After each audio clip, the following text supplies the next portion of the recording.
Welcome back to NMR lecture series. આજે lecture number 8 ની અંદર હિટ્રોન્યુક્લિયર કપલિંગ વિશે ડિસ્કશન કરવાની છે। તો પ્રીવિયસ વિડિયો લેક્ચરમાં આપણે ડિસ્કશન કરી હતી કે પાસ પાસે રહેલા બે એનએમઆર એક્ટિવ કેન્દ્ર કહો તો મીન્સ પાસ પાસે બે હાઇડ્રોજન હોઈ શકે, ઇવન ત્યાં F31 હોઈ શકે છે, F19 પણ હોઈ શકે છે, ડ્યુટેરિયમ પણ હોઈ શકે, કારણ કે બધા પણ એનએમઆર એક્ટિવ છે। તો પાસ પાસે રહેલા બે એનએમઆર એક્ટિવ ન્યુક્લિયસ વચ્ચે સ્પિન કપલિંગ થતું હોય છે। સ્પિન કપલિંગના કારણે એકબીજાના શિખરનું ત્યાં આગળ સ્પ્લિટિંગ કરતા હોય છે અને વિભાજિત થતા બે શિખર વચ્ચેનું જે અંતર છે અને કપલિંગ કોન્સ્ટન્ટ જે વેલ્યુ વડે બતાવવામાં આવે છે, જનરલી હર્ટ્ઝની અંદર હોય છે। સાથે આપણે એવી પણ ડિસ્કશન કરી હતી કે જે બે એનએમઆર એક્ટિવ કેન્દ્ર પાસ પાસે રહેલા હોય, ઇવન જેમિક કપલિંગ પણ પોસિબલ છે અને વિસનલ કપલિંગ પણ પોસિબલ છે। તો એ પાસ પાસે રહેલા બે એનએમઆર એક્ટિવ કેન્દ્ર કે જેમની વચ્ચે સ્પિન કપલિંગ થાય છે અથવા સ્પિન ઇન્ટરેક્શન થાય છે અને એમના કારણે જે વેલ્યુ મળે છે, તો બંનેના કેસની અંદર જેની વેલ્યુ સેમ હશે। મીન્સ જો CS2 માટે વાત કરું તો CS2 માટે બે શિખર વચ્ચેનું અંતર જેની વેલ્યુ 7.2 હર્ટ્ઝ છે, તો દરેક કેસની અંદર CS2 માટે બે શિખર વચ્ચેનું અંતર કેટલું હશે? 7.2 હર્ટ્ઝ। એવી જ રીતે CS3, કારણ કે બંનેના જે ન્યુક્લિયસ છે એમની સ્પિન ઇન્ટરેક્શન થાય છે, તો CS3 માટે પણ બે શિખર વચ્ચેનું અંતર પણ કેટલું હશે? 7.2 હર્ટ્ઝ। તો જનરલી સેચ્યુરેટેડ કમ્પાઉન્ડની અંદર 2J અને 3J પ્રકારનું કપલિંગ થતું જોવા મળે છે। જ્યારે પાઈ સિસ્ટમ પ્રેઝન્ટ હોય છે તમારા મોલિક્યુલની અંદર, ત્યારે 4J પ્રકારનું પણ કપલિંગ જોવા મળતું હોય છે। એવી ડિસ્કસ પ્રીવિયસ લેક્ચરમાં થઈ ગઈ। તો આ વિડિયો લેક્ચરમાં આપણે ડિસ્કશન કરીએ કે જ્યારે તમારો પ્રોટોન કોઈ હેટરો એટમ સાથે એટેચ હોય ત્યારે સિંગલેટ જ બતાવે છે, મીન્સ એના સિગ્નલનું સ્પ્લિટિંગ થતું નથી, અથવા એવું કહી શકીએ કે એના પડોશમાં રહેલા પ્રોટોન એટલે એના નજીકમાં જે કાર્બન છે એના પર રહેલા હાઇડ્રોજન સાથે આ પ્રોટોન જે હેટરો એટમ સાથે એટેચ છે એ સ્પિન ઇન્ટરેક્શન કરશે નહીં, એટલે કે એકબીજાના સિગ્નલનું વિભાજન કરશે નહીં। તો અહીંયા ઇઝીલી સમજાઈ શકે છે પ્રોટોન એક્સચેન્જ રિએક્શન દ્વારા। સપોઝ કે આપણી પાસે એક આલ્કોહોલ કમ્પાઉન્ડ છે, આલ્કોહોલ કમ્પાઉન્ડની અંદર જે હાઇડ્રોક્સી પ્રોટોન જે ઓક્સિજન સાથે એટેચ હોય છે, ઓક્સિજનની માઇનસ આઈ ઇફેક્ટ વધુ હોવાને કારણે હાઇડ્રોજનની આસપાસનો કક્ષક ઇલેક્ટ્રોન વીજભાર ઘટે છે, જેના કારણે આલ્કેન પ્રોટોનની કમ્પેરમાં હાઇડ્રોક્સી પ્રોટોન ડિસિલ્ડેડ બને છે। એટલા જ માટે આલ્કેન પ્રોટોનની કમ્પેરમાં જે હાઇડ્રોક્સી પ્રોટોન છે એ ડાઉન ફિલ્ડ એનએમઆર સિગ્નલ બતાવતો હોય છે, જેની રેન્જ હોય છે 4 થી 7 ડેલ્ટા ppm જેટલા વચ્ચે ત્યાં આગળ એનએમઆર સિગ્નલ આપતો હોય છે। તો જનરલી રૂલ્સ પ્રમાણે જે રૂલ્સ એવું કહે છે કે ડિફરન્ટ એન્વાયરમેન્ટ ધરાવતા બે એનએમઆર એક્ટિવ પાસ પાસે હોય તો ત્યાં આગળ સ્પિન ઇન્ટરેક્શન મીન્સ જેને સ્પિન કપલિંગ પણ કહે છે, તો થવું જોઈએ। તો આ રૂલ્સ પ્રમાણે જો અહીંયા જઈએ તો આની પણ 1H ની ડબલેટ, આની પણ 1H ની ડબલેટ મળવી જોઈએ। તો જ્યારે હું આલ્કોહોલની વાત કરું તો આલ્કોહોલ જનરલી અહીંયા આપણે એક મિથેનોલ છે, primary alcohol, secondary alcohol, tertiary alcohol, જ્યારે આપણે આને 30 ડિગ્રી મીન્સ નોર્મલ ટેમ્પરેચરે જ્યારે આના એનએમઆર સ્પેક્ટ્રમ રેકોર્ડ કરવામાં આવ્યા તો દરેકની સિંગલેટ મળતી જોવા મળી OH ના કેસની અંદર। તો અહીંયા આ કેસની અંદર તો OH ની બાજુના કાર્બન ઉપર હાઇડ્રોજન છે સ્પિન કપલિંગ થવું છે પણ થતું નથી, તો આ કેસમાં પણ એવું થાય છે, આ કેસમાં પણ એવું થાય છે। નો ડાઉટ આ કેસમાં તો બાજુના કાર્બન ઉપર ત્યાં આગળ પ્રોટોન જ નથી, તો ત્યાં સિંગલેટ બંનેની મળશે, આની સિંગલેટ મળશે અને 9H ની પણ સિંગલેટ મળશે। બટ અહીંયા સ્પિન કપલિંગ થવું જોઈએ અને એકબીજાના સિગ્નલનું અહીંયા વિભાજન થવું જોઈએ। અહીંયા OH ની ડબલેટ મળે, અહીંયા OH ની ટ્રિપલેટ મળે અને અહીંયા OH ની ક્વાર્ટેટ મળવી જોઈએ, બટ મળે છે સિંગલેટ। તો અહીંયા એકચ્યુઅલી જ્યારે નોર્મલ ટેમ્પરેચરે જ્યારે તમે કોઈ ઇમ્પ્યોર આલ્કોહોલ સેમ્પલ લો છો, ઇમ્પ્યોર મીન્સ ત્યાં આગળ વોટર કન્ટેનિંગ આલ્કોહોલનું સેમ્પલ તમે ત્યાં આગળ રેકોર્ડ કરો છો અને એનએમઆર સ્પેક્ટ્રમ, ત્યારે ત્યાં આગળ પ્રોટોન એક્સચેન્જ રિએક્શન થતી હોય છે, મીન્સ જે આલ્કોહોલનો જે મીન્સ આલ્કોહોલની અંદર જે હાઇડ્રોક્સી પ્રોટોન અને જે વોટરનું પ્રોટોન છે એ એમની વચ્ચે રેપિડલી એક્સચેન્જ થતા હોય છે, મીન્સ અહીંથી હાઇડ્રોજન છૂટો પડી અહીંયા હાઇડ્રોજન જોડાય છે અને અહીંથી હાઇડ્રોજન છૂટો પડી અહીંયા જોડાય છે। તો પર્ટિક્યુલર ઓક્સિજન એટમ સાથે જે હાઇડ્રોજનનું એટેચમેન્ટ રહેતું નથી અને પર્ટિક્યુલર ઓક્સિજન સાથે હાઇડ્રોજનનું જે એટેચમેન્ટ લોંગ સમય માટે રહેતું નથી, તો ત્યાં આગળ જે કપલિંગ થવા માટેનો જે જરૂરી સમય જે છે એ પૂરતું ત્યાં હાજર નથી જોવા મળતા, જેના કારણે સ્પિન સ્પિન કપલિંગ નહીં થતું. તો એના અને હું બીજી રીતે સમજાવવાનું ટ્રાય કરું તો જ્યારે પ્રોટોન એક્સચેન્જ રિએક્શન થાય છે, મીન્સ જે પ્રોટોન છે બે ડિફરન્ટ મેગ્નેટિક એન્વાયરમેન્ટ વચ્ચે શટલ્સ કરતો હોય છે, મીન્સ ફેરા કરતો હોય છે. એના કારણે જે ઇફેક્ટિવ ફિલ્ડ છે, જે મીન્સ જેને એપ્લાય એક્સ્ટ્રા મેગ્નેટિક ફિલ્ડ કહો છો, એ એવરેજ ત્યાં લાગુ પડતું જોવા મળે છે. અને એવરેજ લાગુ પડતું બંને જગ્યાએ જોવા મળતું હોવાને કારણે જે પ્રોટોન છે, જે હાઇડ્રોક્સી આલ્કોહોલનો જે હાઇડ્રોક્સી પ્રોટોન છે, એ એક જ વખત રેઝોનન્સ પામે છે. અને એક જ વખત રેઝોનન્સ પામતો હોવાને કારણે એ ત્યાં આગળ સિંગલેટ આપે છે.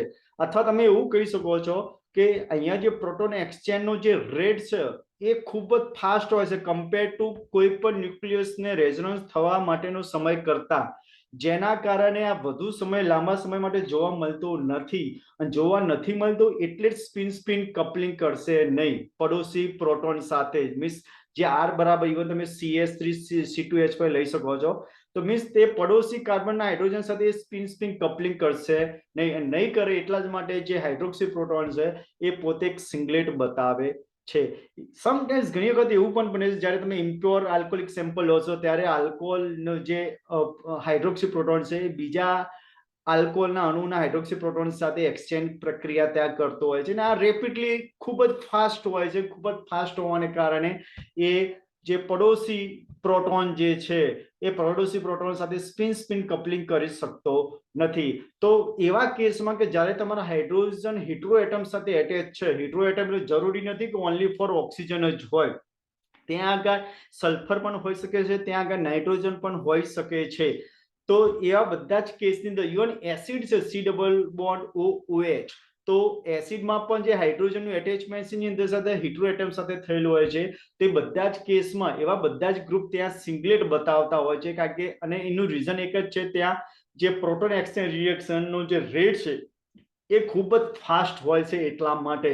તો જનરલી સ્પિન આ જે પ્રોસેસ, આ જે કપલિંગ, આ જે પ્રકારનું જે ઇન્ટરેક્શન જે છે, અથવા જો ડી ઇન્ટરેક્શન આપણે શબ્દ વાપરીશું, એને સ્પિન સ્પિન ડીકપલિંગ કહેવામાં આવે છે. સ્પિન સ્પિન ડીકપલિંગ જનરલી ત્યારે જ જોવા મળે કે જ્યારે હાઈ ટેમ્પરેચર યુઝ કર્યું હોય, અથવા હાઈ ટેમ્પરેચરે કોઈ એનામાં સ્પેક્ટ્રમ રેકોર્ડ કર્યો હોય, અથવા તો તમે જે પોલર સેમ્પલ છે ને હાઈલી પોલર સોલ્વન્ટની અંદર સોલ્યુબલ કર્યો હોય, તો એવા કેસની અંદર સ્પિન સ્પિન ડીકપલિંગ જોવા મળતું હોય છે.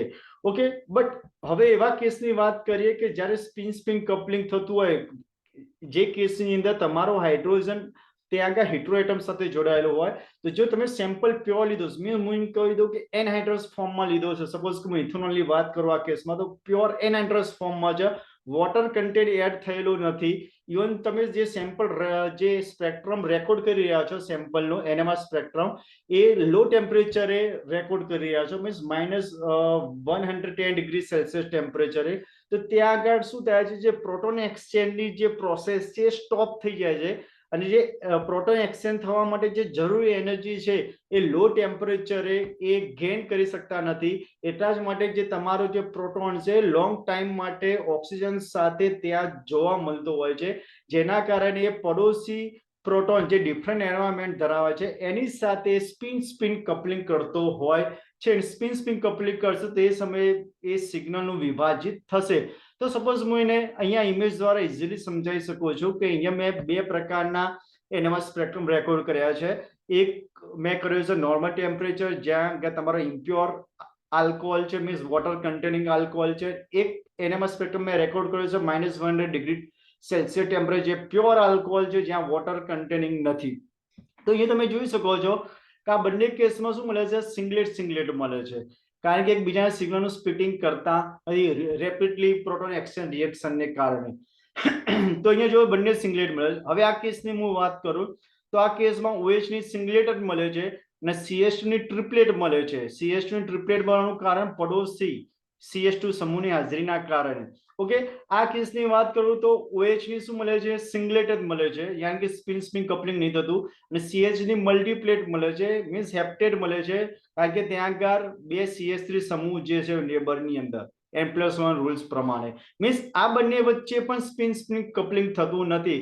કહેવાનો મીનિંગ જે OH છે એના સિગ્નલનું પણ સ્પ્લિટિંગ થતું નથી અને OH જે છે એનો જે હાઇડ્રોજન છે પડોશી હાઇડ્રોજનના સિગ્નલનું પણ સ્પ્લિટિંગ કરતા નથી.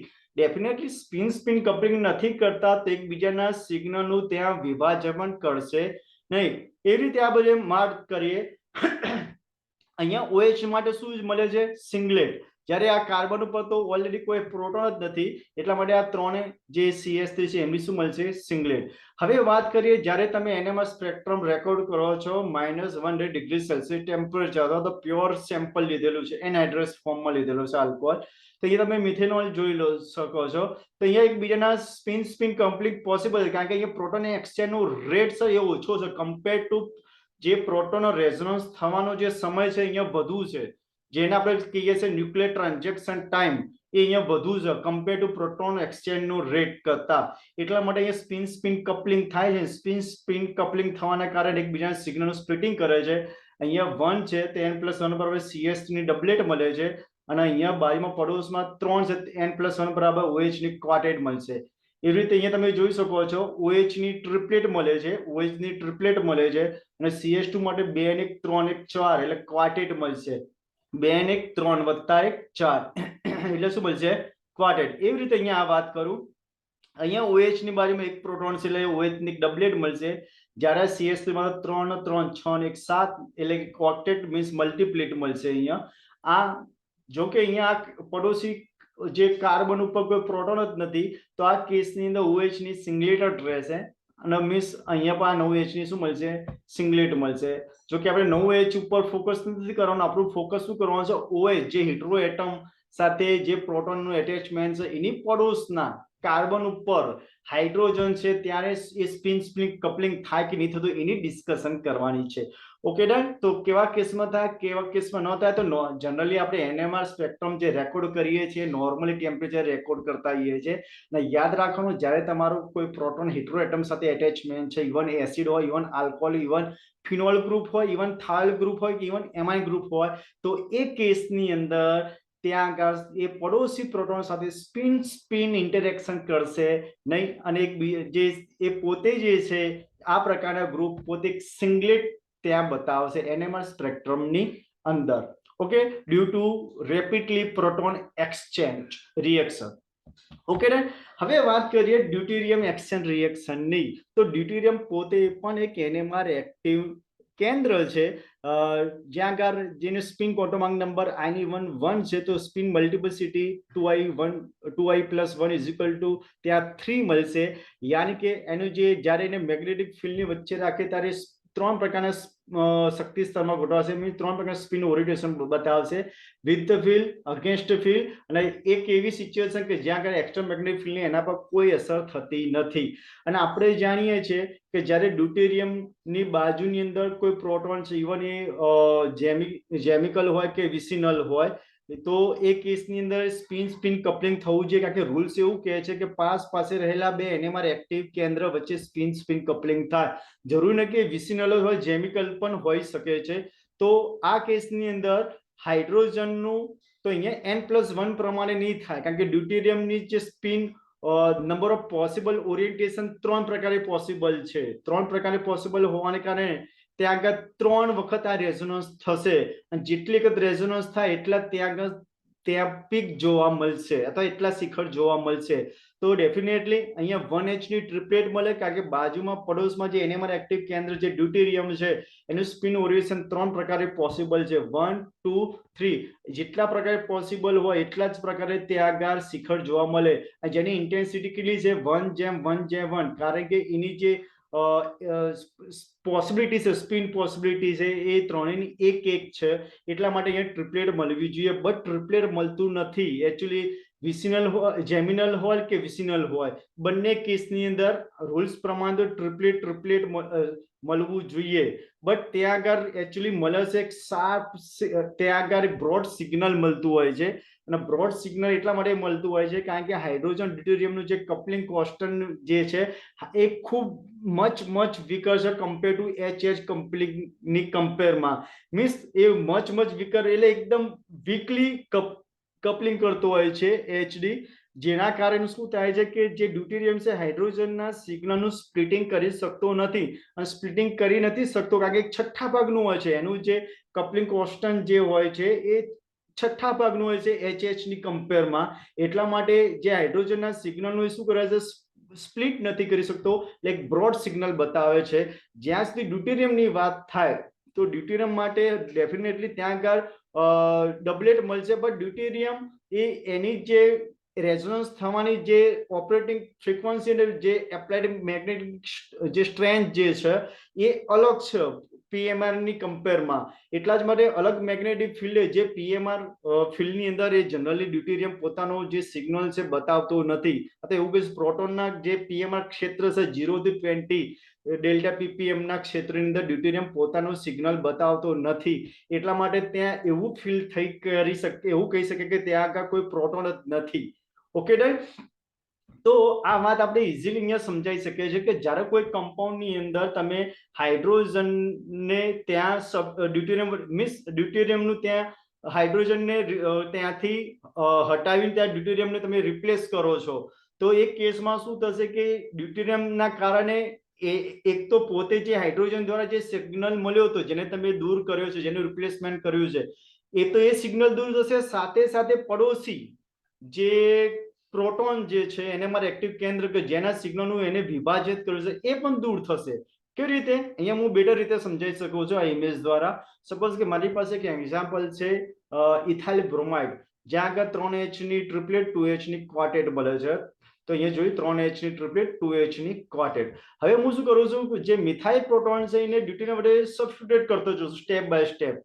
તો અહીંયા એક હાઇડ્રોજનનું મેં સબસ્ટિટ્યુટ કર્યું ડ્યુટેરિયમ થ્રુ, તો તમે જોઈ શકો છો અગેન આ 2H ની ટ્રિપલેટ જ મળવાની છે, બાજુમાં 3H છે એટલે 2 હાઇડ્રોજન છે. ઓકે, અને આ 2H તમે જુઓ હવે શું થઈ ગયું, ક્વાર્ટેટની જગ્યાએ કન્વર્ટ થઈ ગયું ટ્રિપલેટ, કારણ કે બાજુમાં કેટલા હાઇડ્રોજન છે? 2. ડ્યુટેરિયમ જનરલી બાજુના પ્રોટોનના સિગ્નલ સ્પ્લિટ નહીં કરતો, બટ એને બ્રોડ બનાવે છે. ઓની કમ્પેરમાં થોડો સિગ્નલ કેવો હશે? બ્રોડ હશે. હવે વધુ એક ડ્યુટેરિયમ વડે હાઇડ્રોજનને સબસ્ટિટ્યુટ કરું છું, તો તમે અહીંયા જોઈ શકો છો અગેન અહીંયા હું જો આની વાત કરું CH ની, તો અગેન અહીંયા બાજુમાં તો બે જ પ્રોડક્ટ છે, M પ્લસ રૂલ્સ પ્રમાણે CH ની તો ટ્રિપલેટ જ મળશે, બટ આ કેસ અંદર CH2 ની શું મળશે? હવે ડબલેટ મળશે, જો સિગ્નલ વધુ બ્રોડ બનશે. અને હવે આ કેસમાં જો વધુ એક હાઇડ્રોજન મેં ડ્યુટેરિયમ માટે સબસ્ટિટ્યુટ કર્યો, તો હવે અહીંયા ચેક કરો તમે કે જે તમને જે ડ્યુટેરિયમનું જે છે CD3 છે, મીન્સ અહીંયા હાઇડ્રોજન નથી, યાની કે આ સ્પિન સ્પિન કપલિંગ નહીં થાય. સ્પિન સ્પિન કપલિંગ થાય એટલે મીન્સ આનો તો કોઈ સિગ્નલ નહીં બદલતો, બટ આ કેસમાં CH2 નો એક સિંગલેટ મળે છે, પણ એ કેવો મળશે? બ્રોડ મળશે, કારણ કે બાજુમાં જે ડ્યુટેરિયમ છે નો ડાઉટ કપલિંગ થાય છે, પણ કપલિંગ એટલું વીક છે, છઠ્ઠા ભાગનું છે HH કપલિંગ કંપનીમાં, જ્યાં કે બ્રોડ એ સિગ્નલ બ્રોડ મળતો હોય છે. એટલે એવું કહી શકો કે જ્યારે ડ્યુટેરિયમ તમે સિસ્ટમમાં એન્ટર કરો છો ત્યારે ત્યાં હાઇડ્રોજન જ નથી એવું તમને ત્યાં માલુમ પડશે. તો જનરલી આ ડ્યુટેરિયેશન મેથડ, જેને ડ્યુટેરિયમ એક્સચેન્જ રિએક્શન પણ કહેવામાં આવે છે, ડ્યુટેરિયમ લેબલિંગ પણ કહેવામાં આવે છે, આ ખૂબ જ યુઝફુલ રિએક્શન છે, કારણ કે જનરલી આ પ્રકારની રિએક્શન થ્રુ ત્યાં આગળ તમે ઇઝીલી ત્યાં આગળ નક્કી કરી શકો કે તમારા મોલિક્યુલમાં કોઈ OH, SH, NS કે એક્ટિવ મિથિલિન ગ્રુપ CH2 જેવા ગ્રુપ ત્યાં આગળ પ્રેઝન્ટ છે કે નહીં, અથવા તો આ પ્રકારના સમૂહનું NMR સિગ્નલ ક્યાં મળે છે, તમે NMR સ્પેક્ટ્રમની અંદર મીન્સ એનું ડેલ્ટા પીપીએમ વેલ્યુ કેટલું હશે ઇઝીલી તમે આઈડેન્ટિફાઈ કરી શકો છો આના થ્રુ. અને ડ્યુટેરિયમ જે એક્સચેન્જ રિએક્શન છે ખૂબ જ એકદમ સરળ રિએક્શન છે, કારણ કે પહેલી વસ્તુ કે ડ્યુટેરિયમ જે છે એને સિસ્ટમમાં એન્ટર મીન્સ મોલિક્યુલમાં એન્ટર કરવું એકદમ ઇઝી છે, કારણ કે તે ડ્યુટેરિયમ ઓક્સાઇડ થ્રુ ત્યાં તમે ઇઝીલી એન્ટર કરી શકો છો. બીજું કે ડ્યુટેરિયમ પોતે NMR સ્પેક્ટ્રમ PMR સ્પેક્ટ્રમની અંદર પોતે પીક બતાવતો નથી. એ મીન્સ આ બે રીઝનના કારણે કે જસ્ટ આ પ્રકારના સમૂહોની હાજરી અથવા આ પ્રકારના સમૂહોનું NMR સ્પેક્ટ્રમમાં સ્થાન કેટલા ડેલ્ટા પીપીએમ મળે છે અથવા હશે એ ઇઝીલી તમે ત્યાં આગળ પ્રિડિક્ટ કરી શકો છો અથવા શોધી શકો છો. જસ્ટ મારે સપોઝ કે એક સિમ્પલ મોલિક્યુલ મેં આલ્કોહોલ લીધો છે, કે આલ્કોહોલનું જ્યારે હું અંદર ડ્યુટેરિયમ ઓક્સાઇડના થોડાક ડ્રોપ્સ એડ કરવામાં આવે છે, તો ત્યાં આગળ શું થશે કે રેપિડલી ડ્યુટેરિયમ એક્સચેન્જ રિએક્શન થતી હોય છે. હાઇડ્રોજન અહીંથી નીકળી છૂટો પડી અહીંયા જોડાય છે, અહીંથી ડ્યુટેરિયમ છૂટો પડી અહીંયા જોડાય છે, તો અહીંયા ઓડીમાં કન્વર્ટ થતું હોય છે, જેથી કરી જે OH નું જે સિગ્નલ છે ડિસએપિયર થતો હોય છે.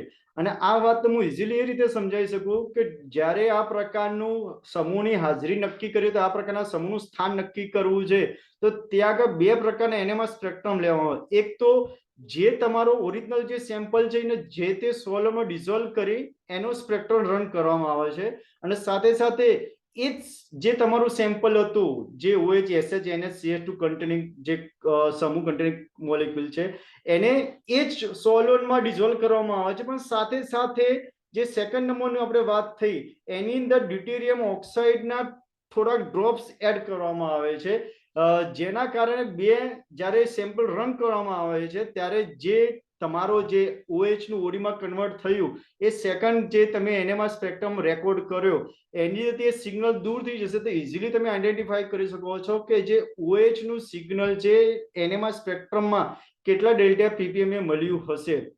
એવી રીતે સમટાઈમ્સ ઘણી વખત એવું પણ બનતું હોય છે કે જ્યારે એસિડના આલ્ડિહાઇડની વાત થાય તો એસિડમાં જે હાઇડ્રોજનનું એટેચમેન્ટ ક્યાં છે, હેટરોએટમ. તો અહીંયા મોસ્ટ ઇમ્પોર્ટન્ટ જે પ્રોટોન એક્સચેન્જ અથવા કેમિકલ એક્સચેન્જ જે રિએક્શન છે એ કોની સાથે થશે કે જ્યાં આગળ હાઇડ્રોજનનું એટેચમેન્ટ હેટરોએટમ સાથે થયેલું હશે અથવા તો મિથિલિન એક્ટિવ મિથિલિન ગ્રુપ સાથે થશે, બીજા કોઈ કેસમાં એ ડ્યુટેરિયમ એક્સચેન્જ રિએક્શન થશે નહીં.